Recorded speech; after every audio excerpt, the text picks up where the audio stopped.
Alhamdulillahi wa kafa wa sallallahu wa sallam wa barak ala nabihi al-mujtaba wa ba'd. Falenderimet qofshin për Allahut, salavatën dhe selamet më të përzemërta qofshin mbi fulën e profetëve Muhammedin alayhi salam, familjen e tij, shokët e tij dhe mbarët të cilët e ndjekin dhe pasojnë rrugën e tij deri në ditën e fundit, ku e lutim të madhruarin Allah të na bëjë prej tyre.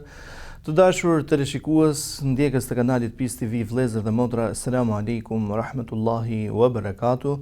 Jemi sërish së bashku dhe në këtë javë në varg ciklin e temave fjala që udhëzon. Sot do të jemi me një tjetër fjalë, me një tjetër orientim profetik, e cila udhëzon për në xhenetet e larta, në xhenetet Firdaus. Tregon sahabiu i nderuar Ebu Hurajra radhiyallahu anhu dhe thot: ka thënë pejgamberi alayhi salatu wassalam, kullu ummati yadkhuluna al-jannata illa man aba. Qalu ya Rasul Allah wa man ya'ba? Qala man ata'ani dakhala al-janna wa man 'asani faqad aba. Ka thënë të gjithë antarët, pjesëtarët e ummetit tim do të hyjnë në xhennet përposa atij i cili refuzon. Dikush e ka pyetur dhe i ka thënë: o i dërguari i Allahut, dhe kush është ai i cili refuzon? Subhanallah. E pa konceptueshme, domethënë, për një musliman të refuzosh hyrjen në xhennet. Por shikoni, domethënë, udhëzimi dhe orientimi profetik. Profeti alayhi salam e ja ka sqaruar dhe ka thënë se ai i cili më bindet mua ka zgjedhur të hyjë në xhennet, e kush më kundërshton mua, ai ka zgjedhur të refuzoj dhe të vendosi, domethënë, të mos shkojë për në xhennet. Të nderuarit e mi, vim tek pjesa e parë e hadithit, ose tek transmetuesi i hadithit, që është Ebu Hurajra radhiyallahu anhu. Ebu Hurajra Abdurrahman ad-Dawsi, transmetuesi më i madh i haditheve të profetit alayhi salatu wasalam. Njeriu i cili edhe pse me dërguarin e Zotit jetoi pak në krahasim me çka jetuan një pjesë e mirë e shokëve të tij, pra jetoi vetëm 3, maksimumi rreth 4 vite, por në këto 3 ose 4 vite ishte transmetuesi më i madh i fjalëve të profetit alayhi salatu wasalam, ai që quhet ndryshe dhe transmetuesi i Islamit. Ebu Hurajra ankohet pejgamberit alayhi salatu wasalam dhe i thotë që i dërguari i Allahut nuk memorizoi mjaftueshëm. Profeti alayhi salatu wasalam thotë u lut për të. Ka një transmetim që thotë që ja fërkoi kraharorin, një transmetim tjetër thotë që e shtrëngoi fort i dërguari i Zotit, u lut për të dhe tha: mbaj mend tani e tutja Ebu Hurajra, dhe thotë Ebu Hurajra, nga ajo ditë çdo gjë që kam dëgjuar, pra jo vetëm fjalët e profetit alayhi salatu wasalam, por çdo gjë që kam dëgjuar dhe përjetuar, nuk i kam harruar më. Pra, Ebu Hurajra konsiderohet në vetvete një mrekulli nga mrekullitë profetike, nga mrekullitë e profetit alayhi salatu wasalam. Dhe kur e kanë pyetur Ebu Hurajrën se si ka mundësi që ti je transmetues kaq i madh i fjalëve të profetit, pra ai është numri 1 në mesin e 7 transmetuesve më të mëdhej të haditheve të profetit alayhi salatu wasalam, ka thënë sepse kishte prej tyre që me profetin alayhi salatu wasalam shoqërohenin në kohë të caktuar, të kufizuar për vetë efektin e jetës. Ndërkohë që unë isha vazhdimisht me të dërguarin e Zotit, unë e shoqëroja për të mbushur dhe barkun. Për të mbushur barkun ka prej tyre të cilët e kanë akuzuar Ebu Hurajrën radhiyallahu anhu se si mund të shoqërohet dikush me të dërguarin e Zotit për të mbushur barkun. Kur ka thënë për të mbushur barkun, jo se Ebu Hurajra ishte i pangopur tek fisi i tij Beni Daus. Përkundrazi, ishte një ndër fiset më të mëdha, fisi Daus, por ka qenë një ndër fiset që kanë shkuar tek profeti alayhi salatu wasalam 70 shtëpi duke deklaruar Islamin, por duke qenë se braktisën vendlindjen e tyre, braktisën gjithçka dhe shkuan në Medinë me duart në xhepa, pra nuk kishin asgjë. Nga ky çast pra Ebu Hurajra po na tregon që ka përjetuar ai shumë varfëri sa isha i lirë, pra po të thotë që isha vazhdimisht i lirë dhe i disponueshëm, pra edhe kam sakrifikuar, sepse kjo është sakrificë në vetvete, kam sakrifikuar aq sa jam shoqëruar me dërguarin e Zotit, domethënë vazhdimisht. Profeti alayhi salam kishte një vlerësim jashtëzakonisht madh për sahabiun e nderuar Ebu Hurajrën radhiyallahu anhu, dhe ai ka përjetuar dhe shumë mrekulli të profetit alayhi salatu wasalam, ku një ndër to është dhe ajo që njihet ndryshe si torba e hurmave. Çfarë është torba e hurmave? Torba e hurmave është po e quajmë ndryshe një trast me hurma që profeti alayhi salatu wasalam i jep Ebu Hurejres radhiyallahu anhu dhe thot, të dhash Zoti bereqet në to Ebu Hurejra. Sado që të jetë kjo torba e hurmave, pra 10 ose 15 kg, po edhe sikur të jetë 50, po edhe sikur të jetë 100 kg. A do të mjaftojë vallë që ne të ushqehemi ndër vite me të? Thotë Ebu Hurejra radhiyallahu anhu, konsumova prej saj ose ushqeva prej saj, pra merja dhe haja hurma prej saj, sa ishte gjallë profeti alayhi salam. Konsumova në gjithë periudhën e Ebu Bekrit 2 vite e gjysmë, në periudhën e Umerit 10 vite, 12 e gjysmë, dhe në periudhën e Uthmanit radhiyallahu anhu 12 vite e gjysmë. Pra mbi 25 vite dhe Ebu Hurejra i cili thotë se unë konsumoja prej saj, dhe kur u vra Uthmani thotë radhiyallahu anhu, kur u vra Uthmani radhiyallahu anhu, filloi të paksohet kjo traz dhe aty kuptova se tani e tutje bereqeti në ummetin e profetit alayhi salatu wasalam do të jetë në rënje. Të nderuarit e mi, kjo ishte një përshkrim i shkurtër ose një prezantim i shkurtër i Ebu Hurejres radhiyallahu anhu që duhet jetë i domosdoshëm për këtë figurë, por dhe për të tjera me patjetër. Pra ai na përcjell fjalën e profetit alayhi salatu wasalam, e cila është garanci për hyrjen në xhennet. Natyrisht dikush pyet, ore duhet hyj në xhennet. Përfundimi duhet hyj në xhennet. Nuk më interesojnë shumë këto të tjerat. Ka mundësi shkurt më tregosh se si mund të shkojnë në xhennet? Ka mundësi shkurtimisht më tregosh se si fitohet kënaqësia e Allahut subhanahu wa taala? Pra sahabët janë preciz në ato që kërkojnë, në ato që pyesin. Dhe profeti në rastin konkret po ju tregon këtyre se ummeti im i gjithë do të hyjnë në xhennet. Alternativa prej Allahut pra. Allahu subhanahu wa taala kur e ka krijuar njeriu, çdo njeri i cili ka dalë në dynja, i cili ka përqendruar para Allahut subhanahu wa taala, pra ka qenë me shpirt, ky është qëllimi. Çdo kush i cili ka lind me shpirt dhe ka lind me shpirt konsiderohet fetarisht, domethënë që të ketë dhënë shenja jete në jetën e kësaj bote. Për shembull ka qarë, ose ka pulsuar zemra, ose është teshur, ose gjëra të kësaj natyre që tregojnë domethënë që ka lindur me jetë, ky quhet njeri. Për çdo njeri, të cilin Allahu subhanahu wa taala e ka krijuar me shpirt, pra, ka krijuar për të një vend në xhennet dhe një të dytë ruajnë Allah në xhehenem. Lum për atë, thot profeti alayhi salatu wasalam, që e sakrifikon vendin e tij, domethënë në xhehenem për këtë të xhennetit. Pra, jo vetëm ummeti i profetit alayhi salatu wasalam, po për të gjithë njerëzit ka vend në xhennet. Pra mos mendoj dikush se po merr vendin e dikujt ose po zë vendin e dikujt për në xhennet. Në xhennet ka vend për gjithë. Profeti alayhi salatu wasalam na ka përshkruar personin e fundit i cili del nga zjarri për i besimtarëve, ku thot pasi Allahu subhanahu wa taala e nxjerr atë nga zjarri i xhehenemit, i përvërluar, i sterrosur dhe flak atë në lumin e jetës, në të ashtuar në lumin e jetës, duke u pastruar domethënë prej asaj blozës ose prej asaj errësirës që ka marrë në xhehenem, i thot dëshiro, pra kërko e dëshiro. Thotë Allah, domethënë pas asaj që përjetova, pra pas ndëshkimit tënd, mjafto që shpëtova vetëm kaq. Thotë dhe sheh aty një pemë me hije të bukur, me një burim të bukur, ashtu sikurse e ka në natyrën e tij njeriu. Domethënë njeriu në natyrën e tij e dëshiron jeshillëkun, e dëshiron natyrën e pastër, një burim uji aty pranë. I thot Allahu subhanahu wa taala, ore kërko. Pra kërko, po mos kërko për te i kësaj, domethënë. Pra mendohu mirë një herë kur të kërkojsh. Thot o Allah, vetëm këtë dhe nuk dua gjë tjetër. Thot mirë po pasi e përjeton, sepse kjo është jashtë e xhennetit. Pra në xhennet, profeti alayhi salatu wasalam na ka mësuar se në të ka atë që syri nuk e ka parë, veshi s'ka dëgjuar, mendja e njeriu kurrë si ka shkuar, dhe çfarë është më kryesorja për xhennetit, o Allah na bëj prej tyre, është fakti se ai që është në xhennet as nuk do ta çojë në përmend as pak që të shohë ata të cilët janë mbi të. Absolutisht. Do të jetë i kënaqur me atë që Allahu subhanahu wa taala i ka dhënë atij. Pra i mjafton kjo domethënë si mirësi i xhenetit që pajtohet me atë që ka, dhe kur pyetet thot askush nuk është më mirë nga unë. Pra nuk ka smir, nuk ka lakmi, ka pajtueshmëri të plot, pajtueshmëri me 100% të fjalës, domethënë që është i pajtuar me të.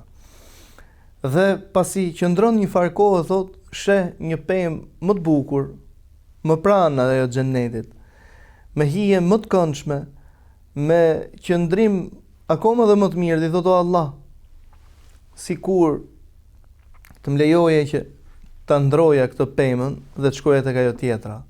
Thot Allahu, kërko. Mirë, po thot, mjafton ajo, Allah. Thot pasi shkon tek e dyta dhe normalizohet me këto përjetimet e kësaj kënaqësie, kërkon një të tretë, sepse tham akoma nuk është futur në xhennet. Ndërkohë që në xhennet nuk ka nevojë të kërkojë për te saj, ai sa Allahu subhanahu wa taala, siç na përshkruan profeti alayhi salatu wasalam, do të thojë atyre xhenetlive, a doni ndonjë gjë tjetër? Jo, i thonë, Allah na ka dhënë për te asaj që mund të na shkonte ndërmend, na ke shpërblyer.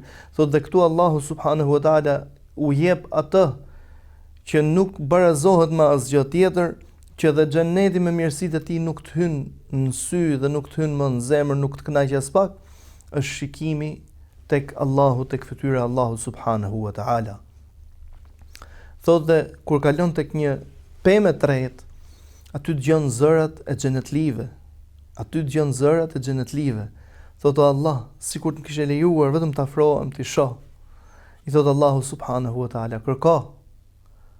Thotë Allah, kërko, pra do të fusë në xhenet, po kërko, dhe nis të numëroj, i thotë, mirësitë e kësaj bote, lakmitë e kësaj bote, derisa i thotë Allahu subhanahu wa taala, a je i kënaqur sikur t'jap sa bota dhe një herë sa ajo?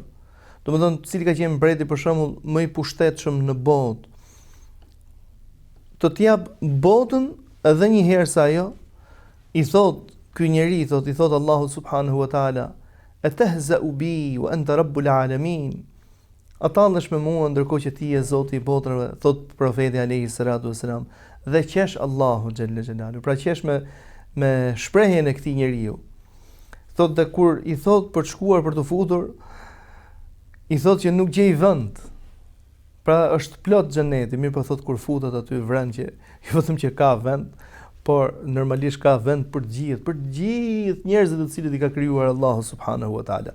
Ndaj gjithse i cili e ka një vend në xhenet, e ka një dytë rujnë Allah në zjarr.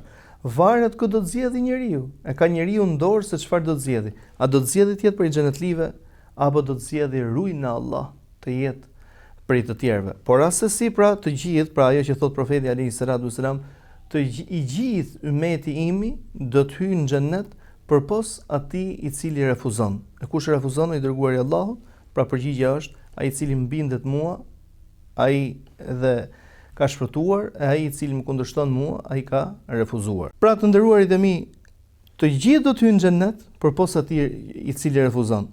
Të gjithë kanë vend në xhennet përpos atij i cili zgjedh të mos futet në xhennet. Kjo është dhe një ftesë, diskutimi për gjithë ata të cilët nuk konceptojnë kaderin, saktimin e Allahut subhanahu wa taala, të cilët thonë, përderisa Allahu e ka shkruar që ti të jesh prej xhehenemlive, për çfarë lipset puna? Lipset puna, i nderuar im, sepse ti i je me drejtën e përzgjedhjes. Nuk je imponuar në atë që Allahu subhanahu wa taala ka shkruar në diturinë e tij paraprake. Zoti din gjithçka, se çfarë do të ndodhi, para se të ndodh dhe si do të ndodh. Asgjë nuk del nga dituria e Allahut subhanahu wa taala, por kjo nuk është përcaktim imponimi. Për gjithë ka vend në xhennet, por për ta ruajtur këtë vend në xhennet, lipset kjo punë. Kjo punë që është ti përmbahesh sunetit të profetit alayhi salatu wasalam dhe dashurisë së tij, dhe ti largohesh kundërshtimit të profetit alayhi salatu wasalam dhe gjithçkaje për të cilën ai ndaloi. Ne do të bëjmë një shkëputje të shkurtër për të rikthyer në pjesën e dytë të emisionit për të vazhduar me trajtesën më kryesore, që është si ti bindemi profetit alayhi salatu wasalam.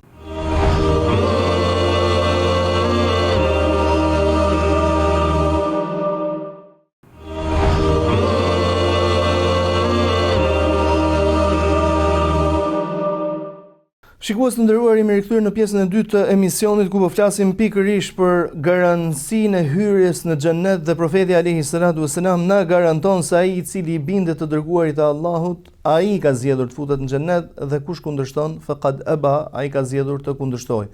Zoti xhelle xhelalu në Kur'anin e tij famlar thot: "Me yuti'ir rasula faqad ata'a Allah."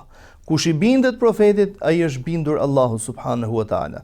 Pikë së pari, domethënë çdo fjalë e profetit, çdo urdhër i profetit, çdo ndalesë e profetit është orientim prej Allahut dhe urdhër prej Allahut subhanahu wa taala. Që do të thotë që të gjitha fjalët e pejgamberit alayhi salatu wassalam, që janë të vërtetuara si fjalë të tij, qëndrojnë si shprehje e vullnetit të Madhit Zot dhe nuk kanë asnjë kundërshtim me fjalën e Allahut dhe nuk bien asnjëherë në kundërshtim me fjalën e Allahut subhanahu wa taala. Pra nuk gjejmë që të ketë hadith i cili kundërshton fjalën e Zotit në Kur'anin famlar. Nuk gjejmë madje që të kemi hadith në fushën e terminologjisë së hadithit kemi një diskutim, domethënë ajo që quhet ndryshe hadithet kundërshtuese ndërmjet njëri tjetrit. Pra që ndoshta fjala kundërshton veprën ose vepra kundërshton fjalën. Për këtë ka thënë dietari i shuar Ibn Khuzaimah rahimahullah, ka thënë mi sillni mua këto hadithe, të cilat ju mendoni se kundërshtojnë njëri tjetrin, mi sillni mua dhe unë do t'ju jap zgjedhjen se si ata kompletojnë njëri tjetrin, janë sqarues njëri tjetrit, por as pak nuk kundërshtojnë njëri tjetrin. Pra, hadithet e profetit alayhi salatu wasalam nuk kundërshtojnë Kur'anin famlar, por as nuk kundërshtojnë njëra tjetrën vetvete. Madje po japim, po e ilustrojmë me një shembull të cilin na e transmeton Abdullah ibn Umeri radhiyallahu anhu, i cili ai përcjell fjalën e profetit alayhi salatu wasalam ku naha Rasulullah, ka ndaluar pejgamberi alayhi salatu wasalam nga të urinuarit në këmbë. Dhe është pa Abdullah ibn Umeri radhiyallahu anhu i cili thot: unë gjita mbi shtëpinë e motrës time Hafsas radhiyallahu anha dhe pash pejgamberin alayhi salatu wasalam duke urinuar në këmbë. Në pamje të parë, këto dy hadithe kundërshtojnë njëri tjetrin dhe s'ka mundësi që i dërguari i Zotit vepra e tij të kundërshtojë fjalën ose urdhrin e tij. Në pamje të parë pra janë kundërshtues, ndërsa dietarët e hadithit dhe komentatorët e ndryshëm të fjalëve të profetit alayhi salatu wasalam kanë thënë: jo, nuk kundërshton vepra fjalën, thjesht po e pasqyron me detaje, që po thot profeti alayhi salatu wasalam, qoftë në aspektin shëndetësor, është më e mirë që tjetri të urinoj ulur, pra në zbrazjen e fshikës së urinës, qoftë në aspektin e pastërtisë, ndërsa në rastin konkret, profeti alayhi salatu wasalam ka urinuar diku ku në aspektin e pastërtisë e ka siguruar dhe e ka garantuar se nuk bëhet pis dhe nuk çiklohet, domethënë dhe stërpiket me atë çfarë mund të shkaktojë urinimin në këmbë. Pra ka dashur thotë të tregoj lejesën, ose si rasti për shembull ku kemi hadithin që profeti alayhi salatu wasalam ka ndaluar nga pirja e ujit në këmbë dhe është parë pejgamberi alayhi salatu wasalam të pi ujë në këmbë pikërisht tek pusi ose tek burimi i Zemzemit. Kanë thënë ka dashur profeti alayhi salatu wasalam të tregoj lejesën. Pra ka dashur me të parin të thojë se është më e shëndetshme që uji të pihet ulur dhe është më etike, dhe me të dytën ka dashur të tregoj se një veprim i tillë nuk është haram. Pra nuk lidhet ngushtë me haramin. Atëherë, të nderuarit e mi, fjalët profetike që kanë urdhër prej Allahut subhanahu wa taala, ai domethënë nuk ka ndryshim midis asaj që ka thënë Allahu dhe i dërguari i tij. U vërtetua që ka thënë profeti alayhi salatu wasalam, mbaroi gjithçka. Është një lloj sikur të ishte edhe në Kur'anin famlar kjo. Hadithet kanë ardhur si sqarues dhe detajues të fjalëve të Kur'anit famlar, zbërthyese të fjalëve të Kur'anit famlar. Kanë shpërblim në leximin e tyre me patjetër, në recitimin e tyre me patjetër, në memorizimin e tyre me patjetër. Ndaj dhe Imam Nawawi rahimahullah ka thënë mexhliset dhe tubimet më të mira janë mexhliset e hadithit, sepse aty më shumë të bihet salavat mbi pejgamberin alayhi salatu wasalam. Dietarët e hadithit e marrin vlerën e madhe në mesin e dijeve dhe shkencave të tjera të Islamit pikërisht sepse merren me çfarë? Merren me shkencën e hadithit, me fjalët e profetit alayhi salatu wasalam. Ashtu sikurse dietarët e Kuranit apo hafizët e Kuranit kanë një pozitë tepër të veçantë ku profeti alayhi salatu wasalam thot, do t'i thuhet kënduesit të Kur'anit, memorizuesit të Kur'anit, lexuesit të Kur'anit në ditën e gjykimit, iqra, lexo dhe këndoje me zë ashtu siç këndoje në dynja, se pozita jote në xhenet do të jetë ke ajeti i fundit aty ku ti do të ndalesh. Pra, ashtu sikurse ky e ka këtë vlerë kaq të madhe, ashtu dhe dietari i hadithit domethënë ka një vlerë jashtëzakonisht të madhe, sepse emri i tij lidhet ngushtë me emrin e profetit alayhi salatu wasalam dhe me salavatin, rënien salavat mbi pejgamberin alayhi salatu wasalam. Jo vetëm kaq, por kjo dituri nuk duhet të kufizohet në pjesën e një informacioni. Pra thjesht si një burim informacioni, por duhet të jetë një burim meditimi, një burim reflektimi, praktikimi dhe zbatimi. Pra vlerën e vërtet, ku e merr ka ky person i cili angazhohet me sunetin e profetit alayhi salatu wasalam, e merr ka pikërisht nga fakti i zbatimit, sepse zbaton këtë fjalë profetike. Në të kundërt, ç'vlerë do të kishte diçka e tillë, do të ishte thjesht një informacion i shtuar. Dhe profeti alayhi salatu wasalam, kur flet që ai i cili më bindet mua, jo profetit thjesht si njeri, por profetit si përfaqësues i Zotit në tokë, profetit si përfaqësues i mbar legjislacioneve të cilat kanë paraprir legjislacionin e fundit ose shpalljen e fundit, revelatën e fundit hyjnore që është Kur'ani famlar dhe gjithë përfshirëse për të gjithë të tjerat. Profeti alayhi salatu wasalam ka thënë, përcjellni prej meje gjithçka, kur jam i qetë apo edhe kur jam i zemëruar, se unë edhe kur jam i zemëruar nuk flas vetëm se hak. Edhe kur jam i zemëruar nuk flas vetëm se hak. Pra kjo është garanci prej Allahut. Allahu e ka mbrojtur dhe e ka bërë ndryshe nga të gjithë njerëzit e tjerë. Gjithsej i cili prej nesh, sado që të jetë i matur, sado që të jetë i urtë, sado që të jetë i ditur, sado që të jetë i zgjuar, inteligjent, e gjëra të ndryshme, emërtime të ndryshme të kësaj natyre, vjen një çast që kur del nga këto shina nuk i merret për bazë, pra nuk mund thuash domethënë se e përcolla fjalën e tij, po të themi drejtë thotë ishte i zemëruar, ishte një çast zemrimi, përveç profetit alayhi salatu wasalam. Profeti edhe kur është i zemëruar, fjala e tij është hak. Edhe kur është i zemëruar, ndaj dhe ka thënë, unë jam lutur Allahut subhanahu wa taala. Do të gjejmë për shembull në emërtim, jo në emërtime, por në transmetime të ndryshme profetike, ku i dërguari i Zotit për shokët e tij, po ta përkthesh në mënyrë të drejtë për drejtë, i ka mallkuar. Thot, unë jam lutur Allahut që kujdo të cilin e mallkoj prej muslimanëve, domethënë, Allahu të bëj të kundërtën. Siç është hadithi për shembull i Muadhit radhiyallahu anhu, një hadith të gjatë, ku ndër të tjera, fundi i hadithit, profeti alayhi salatu wasalam i thot, o Muadh ibn Jabal, a dëshiron të tregoj bimilaki dhalika kulli, se me çfarë përfshihen të gjitha aq sa ti përmenda, me çfarë mund të sundosh dhe zotrosh? I thash, patjetër i dërguar i Zotit, thot, ruaje gjuhën, thot, dhe kapi gjuhën e tij, kontrolloje gjuhën.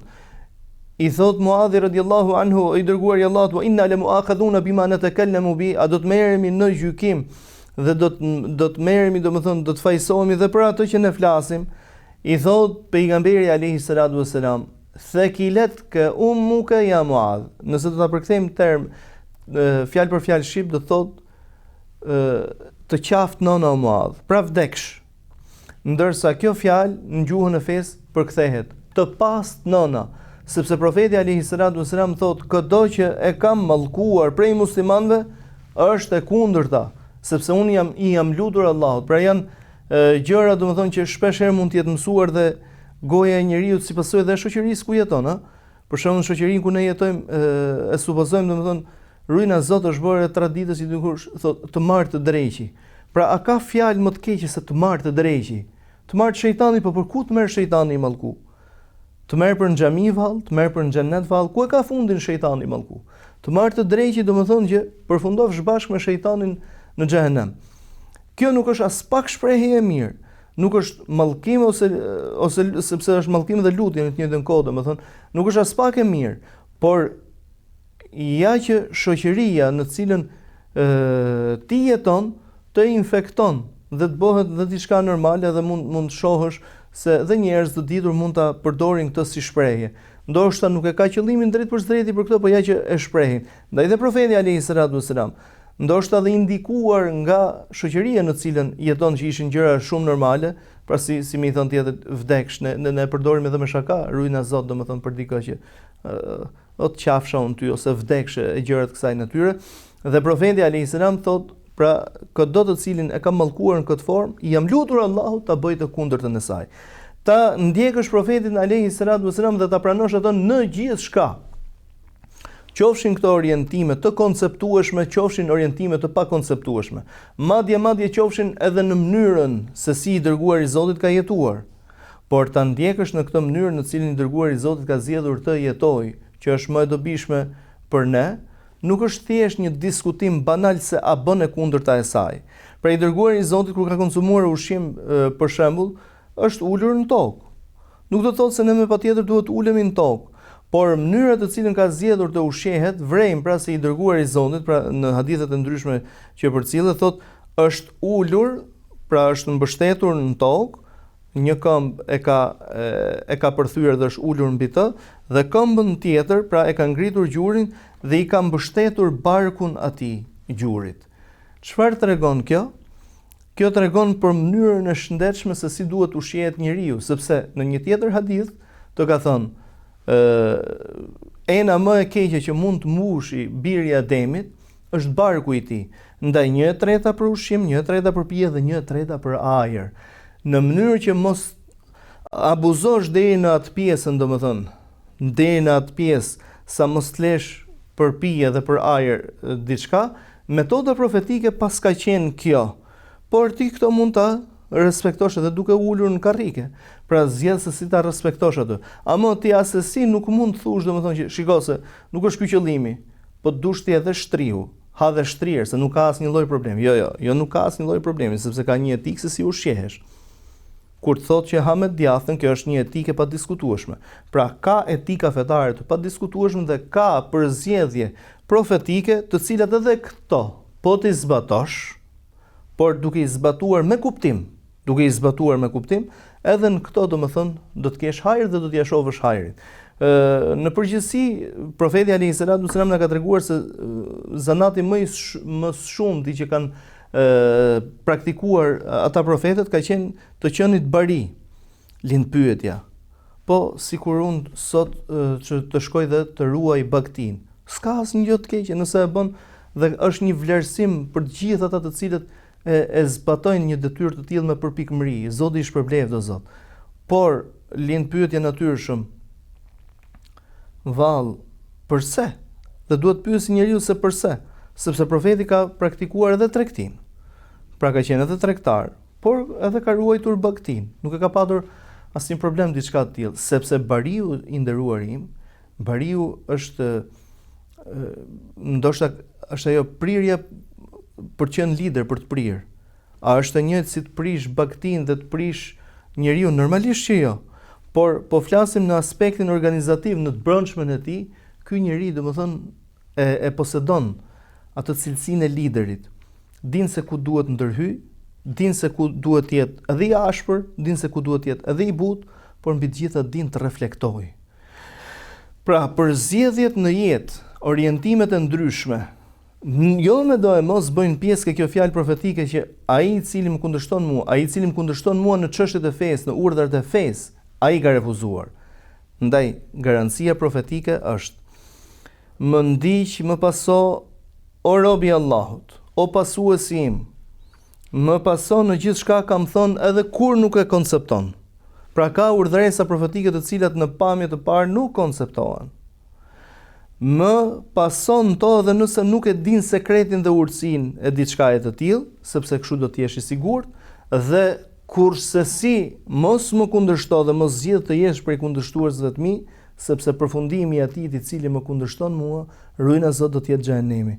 Po në këtë dynja ka zgjedhur domethënë njeriu i cili kundërshton pejgamberin alayhi salatu wasalam, ka zgjedhur ndëshkimin e kësaj bote, përcillet për një ndër shokët e profetit alayhi salatu wasalam, se është parë të hante me dorën e majt, konsumonte ushqim me dorën e majt, ndërkohë që ai e përdorte normalisht dorën e djathtë. Pra nuk është se e kishte të paralizuar. Kur e pyetën se pse ti je shok i pejgamberit dhe konsumon ushqimin me dorën e majt, ndërkohë që profeti alayhi salatu wasalam ka ndaluar nga diçka të tillë, ku thot hani dhe pini me të djathtën se vetëm shejtani është ai i cili han dhe pin me të majtën. Thot ky është shpërblimi i atij i cili zgjedh të kundërshtoj pejgamberin. Një ditë prej ditësh teksa ushqehesha në prezencë të dërguarit Zotit ose bashkë me të, thot po ushqehesha me të majtën dhe pejgamberi alayhi salatu wasalam i cili më këshilloi dhe më tha o ti filan, ha me të djathtën. Pra nuk bën që muslimanit hajnë me të majtën.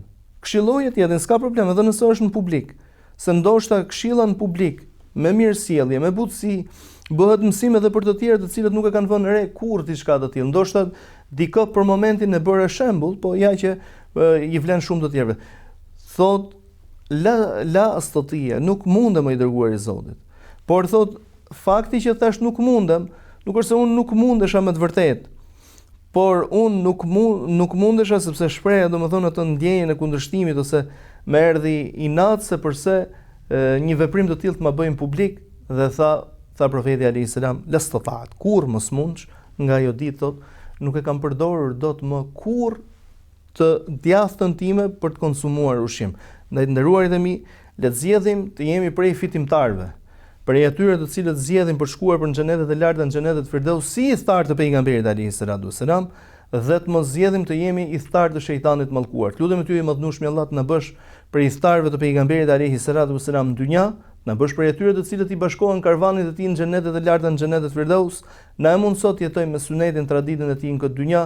Na bashko Zot me Zotin e këtij suneti Hazreti pejgamberin alayhi salatu wasalam në xhenetet e larta, në xhenetet Firdaus, ne, familjet tona, dashamirët tanë dhe të gjithë ata të cilët i duam dhe na duan për hatrin tënd. Amin. Walhamdulillahi rabbil alamin.